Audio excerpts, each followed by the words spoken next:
Europe 1 Bonjour, le journal des sports, Raphaël Duchemin. Et Jérôme Lacroix à la une ce matin, cette phrase: Neymar a un avenir au PSG. Dixit, le père et agent du footballeur vedette, de quoi rassurer peut-être les patrons parisiens alors que les rumeurs persistent venues d'Espagne. Elles envoient Neymar au Real Madrid la saison prochaine ou de retour à Barcelone. Le président du PSG, Nasser Al-Khelaifi, qui est d'ailleurs au Brésil, profitant d'un déplacement déjà prévu, il faisait bon remettre un peu de PSG dans le ciel de Neymar en lui rendant visite, lui qui est dans son pays. Il soigne son pied après une opération et sur place, la cote de popularité de Neymar est insondable. Ses supporters semblent sereins sur son avenir. C'est important qu'il vienne se soigner chez lui, là où il se sent bien, et qu'il puisse être remis sur pied pour la Coupe du Monde, qui est l'objectif principal.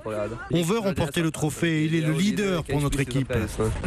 Non, je pense qu'il va rester au PSG. C'est de la spéculation, cette théorie d'un retour à Barcelone. Mais je suis triste qu'il ne puisse pas jouer. Personne ne lui arrive à la cheville. Le PSG qui accueille Angers, 17h en match avancé de Ligue 1. 6 victoires, le club comptera 17 points d'avance sur Monaco en tête du classement. La Ligue des Champions et le Français Wissam Ben Yedder inscrit les deux buts de la victoire de son équipe. Le FC Séville à Manchester United, succès 2-1 en huitième de finale retour et qualification pour les quarts de finale. Les Italiens de la Roma, victorieux 1-0 des Ukrainiens de Donetsk, retrouvent eux ces quarts de finale pour la première fois depuis 10 ans. Le mot sport du jour. Provision, l'entraîneur argentin de foot Marcelo Bielsa, limogé en décembre de Lille, réclame 18 millions d'euros à son ancien club pour licenciement abusif. Et hier, audience au prud'homme, il a demandé une provision de 6 millions d'euros. Décision là-dessus rendue le 3 avril, mais la bataille judiciaire ne s'arrêtera pas là. Et hier, moment savoureux quand les avocats du LOSC ont raconté comment l'entraîneur s'était enfermé à double tour dans une chambre d'hôtel pour éviter de recevoir sa convocation à l'entretien préalable au licenciement.